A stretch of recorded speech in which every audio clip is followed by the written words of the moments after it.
The people that Jesus organized this earth for, to colonize it back to the kingdom of God, to transplant the kingdom system of heaven on earth, is a church.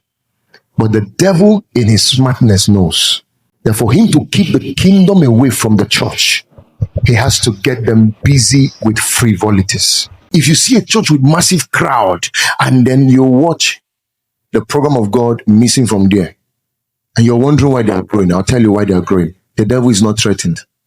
Then if you see a church with the kingdom plan of God, the vision is clear. God, the blueprint is very crystal clear. They understand the kingdom. The set man there knows the kingdom. And you see the devil giving that church unrest. I want to tell you why. It's because he knows these ones have come for the real thing. What God created them for is what they are out for. And because of that, can I shock you? He will fight tooth and nail. He will use all weapons available to him. And that's why I have to say this to you. As a church, you must understand the power and efficacy of prayer. While I studied Jesus Christ, I began to wonder, how can God pray like this? This is God. How can God pray like this? Because he knew the nature of his assignment was so unique. The nature of his assignment was so peculiar. He had no reason to leave room for the devil. Satan was marking this man even from childbirth. Even from childbirth, when this boy was born, children from 2 years down in a whole city were massacred because of the birth of a man who will carry God's kingdom. Sometimes the devil will use hardship, poverty. He will use circumstances. He will create difficulty in your life. The reason is so that the program of God cannot be carried out. He will have no problem allowing money to concentrate in the hand of other religious people who don't know the purpose of it. But when he sees a man understands the purpose of this thing, he will do all he will do. He will use poverty as a weapon. He will use even men as a weapon. Many times he will use men, even people who are supposed to help you. He will use them to hate you, to fight you, to misunderstand you, to accuse you, to label you. Listen, they are not doing those things to you because you have a problem. It's your program that is reacting. What Jesus? The man who is going to tell the world about the kingdom, they will look at him and label him Beelzebub. Do you know why they call him Beelzebub? And you know what Beelzebub means? It means the head of demons. So they call Jesus Beelzebub. Let me ask you a question. If you were here that Jesus is coming to Abakaliki to come and do a crusade tomorrow, and this night is all over the internet that Jesus is the chief of witches and wizards, the chief of demons, let me ask you, as a natural human being, they convince you to believe that, will you go for the crusade? Will you go for the crusade? Because they have polluted your heart with a picture of who Jesus is not. The reason they are polluting your heart with that picture is because of the program Jesus carried. If you will tarnish the image of the messenger, the message will be lost. Just succeed. Just label the man. Label him. Give him a label that he's not. Label him. Once you establish a wrong label, the message will be corrupted.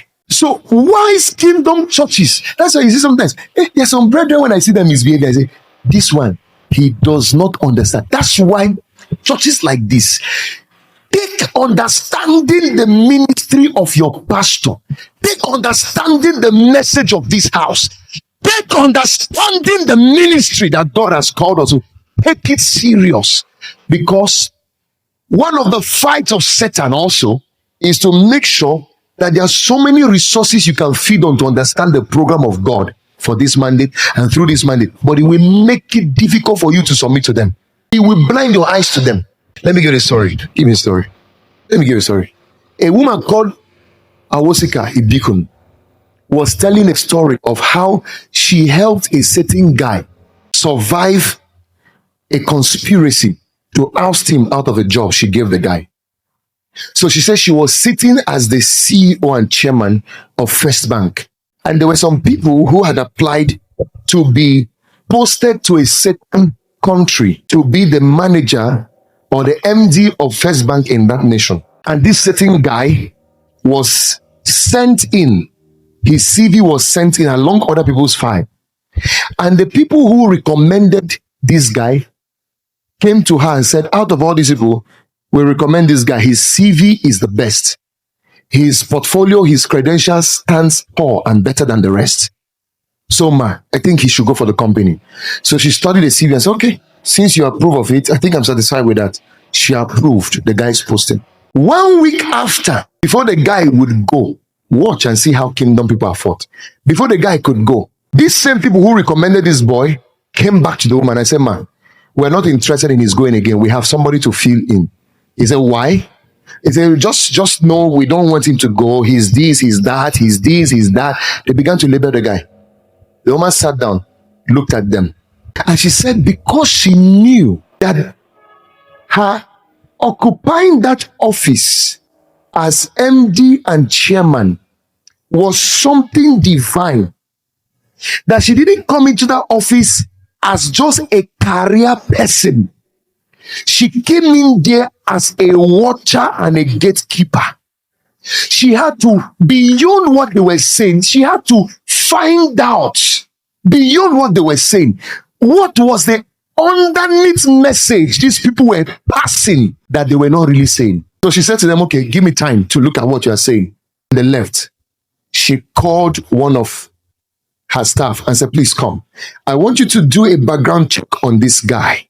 I want to know a little more about him. And they went and did a background check about the guy.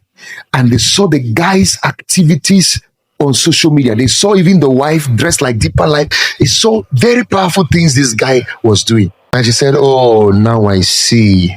Now I see. She called those team back. I said, listen, you guys were the ones who said this guy should go. There was something you saw in this person at first that made you recommend him. I don't know what you see next. But I have to tell you, unfortunately, what you saw at first is the same thing I see. I can't see what you are seeing next. And he has to go. He said, that is how she signed on it and said, and my judgment is final. And the guy went. He said, several years after, when the guy retired from the job, the guy sent the woman a text and said, thank you, ma, for being instrumental to my placement in life. Thank you, ma, for allowing God use you to advance the work and program of God in that territory. Were it not for my posting to that nation, there wouldn't have been a church in that nation. There wouldn't have been this and that has helped the kingdom of God establish in that nation. It was because you stood your ground for. She said it was at that point something in her broke down. She began to cry. And she said, imagine if she did not understand the purpose of God and the program of God. And she just sat in that office as a career person. And they brought that bad news concerning that guy. She would have partnered with the devil to destroy the program of God from advancing to that nation, because she was taking the news and information they were giving her about that guy based on hearsay. And she said she's telling this story to tell us that we are not just mere people, that everywhere God plants us, he plants us as gatekeepers and tent makers to stand guard and watch for God's program. Can I tell you something? Imagine it was not Jesus they brought Mary Magdalene before. Imagine it was not Jesus they brought her before. That woman who carried a kingdom program would have been stoned to death. You know who they would have stoned? The first female evangelist. You know who would have stoned? The woman who would have sustained the ministry of Jesus financially. There are many prophets who have been stoned to death by people's criticism, people's accusation, because the people who were stoning them didn't know the program of God. They didn't know the program of God.